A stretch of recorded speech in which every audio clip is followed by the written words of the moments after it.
हम लोग money and banking की बेसिक कंसेप्ट से बात कर रहे थे। शुरू के दो लेक्चर्स में हमने बहुत सारे तथ्यों और उससे जुड़े कंसेप्ट पे बात किया। आइए, मनी का जो थर्ड लेक्चर है वो मनी सप्लाई से जुड़ा हुआ है। तो मनी सप्लाई से जुड़ा हुआ कंसेप्ट क्या है, इसको देखते हैं जरा। मनी सप्लाई क्या है? जो total amount of money in economy जो है वही मनी सप्लाई कहलाती है। किसी भी अर्थव्यवस्था में मुद्रा की का जो टोटल अमाउंट है वो मनी सप्लाई से संबंधित होता है। यानी कि अगर हम इसके दूसरे डिफिनेशन की बात करें, it refers to the amount of money which is in circulation in an economy at an given time. Given time मतलब कोई जो निश्चित समय है, उस समय इकोनॉमी में मनी का जो सर्कुलेशन हो रहा है वही है आपका मनी सप्लाई। अब हम बात करेंगे कि जो डिमांड डिपॉजिट है, जिसके बारे में हमने पिछले लेक्चर में बताया था, वो क्लोज टू मनी है, वो मनी का सबसे नजदीकी रूप है। तो पिछले लेक्चर में हमने डिमांड डिपॉजिट और टर्म या टाइम डिपॉजिट पढ़ा था। इसमें से सिर्फ डिमांड डिपॉजिट ही क्लोज टू मनी है, मनी का सबसे करीबी रूप है। मतलब हम इसको मनी कह सकते हैं, मुद्रा कह सकते हैं। टर्म डिपॉजिट और टाइम डिपॉजिट को हम नहीं कह सकते हैं मनी। और बाकी जो डिपॉजिट्स हैं मनी के उतने क्लोज चूंकि नहीं है, इसलिए हम नहीं कह सकते हैं।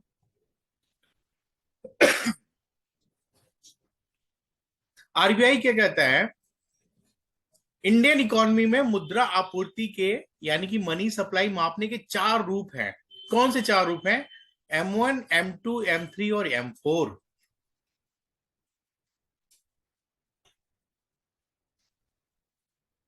तो M1 क्या है? आपको पता है कि करेंसी, क्वाइंस और डिमांड डिपॉजिट को आसानी से लिक्विड फॉर्म में बदला जा सकता है।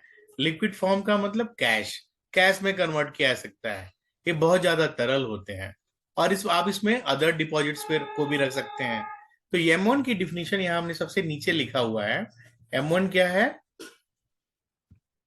M1 is equal to currency plus coins plus demand deposits. ये आपको याद रखना है। M1 क्या है? M1 equal to currency plus coins plus demand deposit. और आपको अभी मैंने बताया कि डिमांड डिपॉजिट मनी की सबसे क्लोज रूप है मनी का, और सबसे तरल रूप है। यानी कि M1 जो है सबसे ज्यादा लिक्विड होगा है, ये सबसे ज्यादा कैश फॉर्म में होगा। कभी भी हम यहां से हम पैसा निकाल सकते हैं, आसानी से हम इसको नकद रूप में कन्वर्ट कर सकते हैं। अब आइए देखते हैं कि M2 क्या है। हमने अभी M1 पढ़ा, अब देखिए M2 क्या है।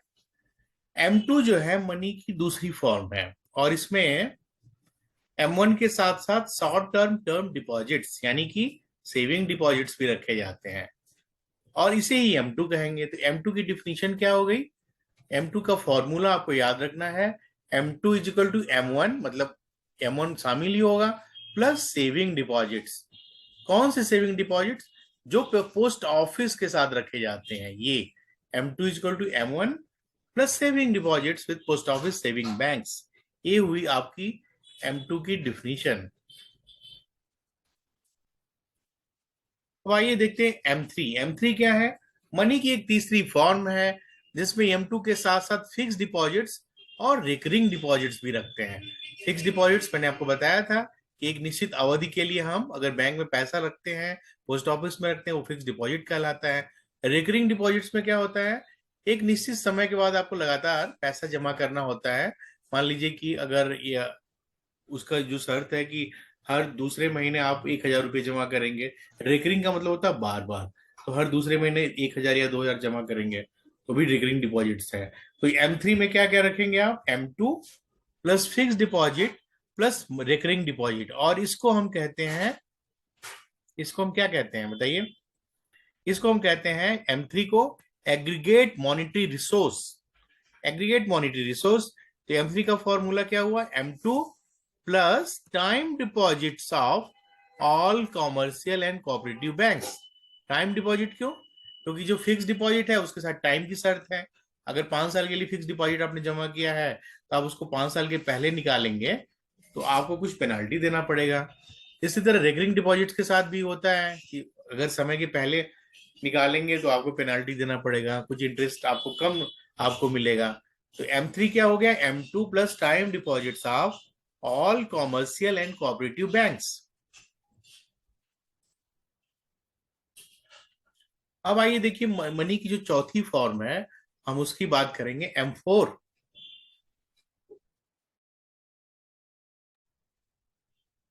तो M4 में क्या है, इसमें M3 के साथ साथ डिपॉजिट्स विद पोस्ट ऑफिस रखते हैं, मतलब पोस्ट ऑफिस के साथ जितनी डिपॉजिट्स है उसको हम M3 कहते हैं। तो मतलब M4 क्या हो गया, उसमें M3 plus total deposits with post office. तो आपने M1 पढ़ा, M2 पढ़ा, M3 और M4 पढ़ा। इन चारों में आप M1 और M2 को क्या कहेंगे, नैरो मनी। ये मनी का संकरा रूप है, सीमित इसके उद्देश्य हैं। और M3 और M4 क्या है, ब्रॉड मनी है। ये आपको याद रखना है, ब्रॉड मनी किसको कहेंगे और नैरो मनी किसको कहेंगे।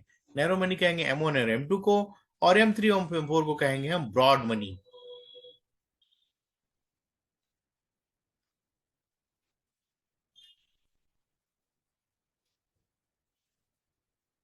अब आप इसमें से बताइए कि इसमें मोस्ट लिक्विड फॉर्म कौन है और लीस्ट लिक्विड फॉर्म कौन है। तो हमने जो भी क्रम बताया है वो डिक्रीजिंग ऑर्डर में क्रम है, मतलब M1 सबसे ज्यादा लिक्विड है, फिर M2 उससे कम लिक्विड है, M3 उससे भी कम लिक्विड है, और M4 सबसे कम लिक्विड है, सबसे कम तरल है।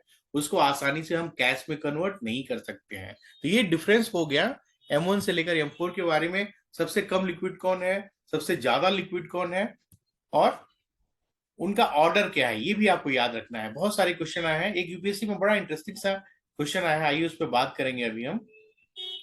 ये है क्वेश्चन, आपका स्क्रीन पर रखा हुआ है, पढ़िए। If you withdraw ₹1 lakh in cash from your demand deposit account at your bank, the immediate effect on aggregate money supply in the economy will be। Chat box में फटाफट लिखिए इसका आंसर क्या हो गया। ये क्या कह रहा है कि अगर आप अपने डिपॉजिट डिपॉजिट अकाउंट से, मैंने डिपॉजिट डिपॉजिट को बताया आपको, वहां से आप 1 लाख रुपए विड्रॉ कर लेते हैं, तो उस तत्काल अर्थव्यवस्था में एग्रीगेट मनी सप्लाई पर क्या प्रभाव पड़ेगा। अब इसके ऑप्शन क्या है, ऑप्शन देखिए। ये 1 लाख रुपए आपकी अर्थव्यवस्था में जो मनी सप्लाई होगी, एग्रीगेट मनी सप्लाई, उसमें कम हो जाएगा। दूसरा ऑप्शन कह रहा है कि कोई बदलाव नहीं होगा। तीसरा ऑप्शन कह रहा है कि 1 लाख रुपए बढ़ जाएगा। और चौथा ऑप्शन कह रहा है कि 1 लाख रुपए, तो तीसरा कह रहा है कि 1 लाख से ज्यादा हो जाए, सॉरी 10 लाख रुपए से ज्यादा बढ़ जाएगा, नहीं सॉरी 1 लाख रुपए से ज्यादा बढ़ जाएगा। और चौथा कह रहा है कि 1 लाख रुपए जितना बढ़ जाएगा मनी सप्लाई। तो इसका आंसर क्या होगा बताइए, फटाफट आंसर बॉक्स में लिखिए, इसका आंसर क्या होगा। इसका आंसर होगा बी, कोई परिवर्तन नहीं होगा। क्यों कोई परिवर्तन नहीं होगा, क्योंकि मनी सप्लाई क्या है, इकोनॉमी में एट अ पॉइंट जो है टोटल सर्कुलेशन ऑफ अमाउंट है मनी, अर्थव्यवस्था में कितना मनी सर्कुलेट कर रहा है। तो मनी सप्लाई का अगर फॉर्मूला लिखें, मनी सप्लाई क्या है, मनी सप्लाई इकोनॉमी में जो मनी सर्कुलेट हो रहा है वही टोटल सप्लाई जो है मनी सप्लाई कहलाएगा। मतलब मनी सप्लाई क्या हो गया, currency with public plus currency in the bank. अगर बैंक से निकाल के आप अपने पास रख लिए तब भी वही रहेगा ना, क्योंकि आपके पास जितना पैसा है प्लस बैंक में जितना पैसा है, तो आपने बैंक से 1 लाख रुपए निकाल के अपने ही पास तो रखा है ना, तब भी तो मनी सप्लाई उन दोनों का ऐड होता है। यानी कि मनी सप्लाई क्या है, currency with public plus currency in the bank.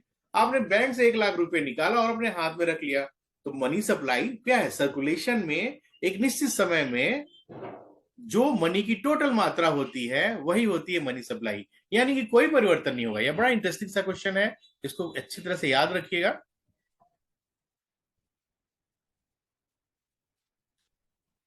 एक चीज याद रखिए कि money supply viewed at a given point of time is a stock and over a period of time it is a flow. अब यहां पे मैं आपको दो कंसेप्ट बताना चाह रहा हूं, स्टॉक और फ्लो। ये स्टॉक और फ्लो है क्या, इन दोनों में डिफरेंस क्या है, और मनी से ये कैसे ये जुड़े हुए हैं। तो मनी सप्लाई कर रहा है at a given point of time, ये स्टॉक कहलाता है। और over a period of time मतलब एक एक महीने पर, 2 महीने पर, एक साल पर इसकी जो कुल मात्रा होगी वो फ्लो कहलाएगा। और जो बह रही है, जो सर्कुलेशन हो रही है, वो स्टॉक कहलाएगा। आइए इसको थोड़ा और समझते हैं।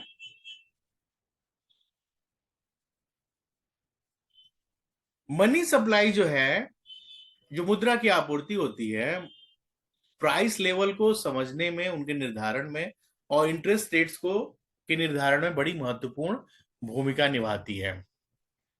तो अभी हमने स्टॉक और फ्लो की बात की है। स्टॉक और फ्लो है क्या? एक्चुअली जब हम किसी अर्थव्यवस्था में विभिन्न इंडिकेटर्स को एनालाइज करते हैं तो दो वेरिएबल्स इस्तेमाल किए जाते हैं। ये दोनों वेरिएबल्स हैं, मतलब जो चीज लगातार बदल रही है वो दो प्रकार की है, एक स्टॉक और फ्लो। और ये दोनों जो है बढ़ भी सकती है, घट भी सकती है समय के साथ साथ। तो स्टॉक और फ्लो क्या है? किसी भी इकोनॉमिक एनालिसिस में इस्तेमाल होने वाले वेरिएबल्स हैं, स्टॉक और फ्लो। तो इनकी डिफिनीशन क्या है? स्टॉक की डिफिनीशन क्या है? जब हम एक पॉइंट ऑफ टाइम की बात करते हैं, एक निश्चित बिंदु पर बात करते हैं, at a point of time, quantity of commodity, यहां पर मनी एक कमोडिटी के रूप में ली जा रही है, एक उत्पाद के रूप में लिया जा रहा है। एक पॉइंट ऑफ टाइम पर, एक निश्चित समय पर, मान ली जुलाई महीने में 30 जुलाई के दिन, 30 जुलाई को 12 बजे दोपहर में, उस समय जो सर्कुलेशन ऑफ मनी है, एक पॉइंट ऑफ टाइम में जो क्वांटिटी ऑफ कमोडिटी होगी वो स्टॉक की कहलाएगी। तो स्टॉक के उदाहरण क्या है? मैक्रो इकोनॉमिक्स में मनी सप्लाई स्टॉक का उदाहरण है। क्यों? ज्यादातर जो हम मनी सप्लाई की बात करते हैं at a point of time की ये बात करते हैं। मनी सप्लाई हम ज्यादातर eight a point of time की ये बात करते हैं। इसके अलावा अनएम्प्लॉयमेंट लेवल, ये भी eight a point of time की बात करते हैं। फॉरेन एक्सचेंज रिजर्व, जो कि बहुत तेजी से बदलता है, बढ़ता और घटता है। कैपिटल, ये सब क्या है? स्टॉक है। क्योंकि at a point of time हम इनकी बात करते हैं। At a point of time they are quantity of a community. एक निश्चित समय बिंदु पर अगर हम किसी कमोडिटी की क्वांटिटी की बात करें तो वो होगा आपका स्टॉक। तो फिर फ्लो क्या होगा? Flow over a period of time की बात करता है। किसकी बात करता है? Over a period of time, ये याद रखिए, over a period of time. तो over a period of time में कौन कौन से उदाहरण आएंगे मैक्रो इकोनॉमिक्स में? जब आप राष्ट्रीय आय की गणना करेंगे तो आप कहेंगे कि पिछले एक साल में, मतलब एक साल में कितना हो गया, 365 दिन में हमारी राष्ट्रीय आय क्या हुई। इंपोर्ट्स, इंपोर्ट्स की बात करेंगे आप मैक्रो इकोनॉमिक्स में, पिछले एक साल में, पिछले 6 महीने में, पिछले 3 महीने में। हम एक घंटे में स्पोर्ट्स की तो बात करेंगे नहीं, वो तो इरिलेवेंट हो जाएगा ना। अगर मान लीजिए हम कहें कि पिछले घंटे देश का राष्ट्रीय आय क्या था, ये इरिलेवेंट स्टेटमेंट होगा। अगर हम कहें कि पिछले एक घंटे में, पिछले 24 घंटे में कितना इंपोर्ट्स था, तो ये देश की अर्थव्यवस्था का अगर मैक्रो इकोनॉमिक एनालिसिस करें तो ये इरिलेवेंट स्टेटमेंट होगा। इसलिए यहाँ पर हम over a period of time की बात कर रहे हैं। एक साल में कितना नेशनल इनकम है, 6 महीने में कितना इंपोर्ट हुआ, 3 महीने में कितना एक्सपोर्ट हुआ, कितना कंजम्पशन हुआ, कितना प्रोडक्शन हुआ, कितना निवेश हुआ, ये फ्लो की बात हुई। तो फ्लो बात करता है पीरियड ऑफ टाइम की बात, लंबे पीरियड की बात। और स्टॉक क्या है? एक निश्चित बिंदु पर। ठीक है, उम्मीद करता हूं आपको स्टॉक और फ्लो समझ में आ गया होगा।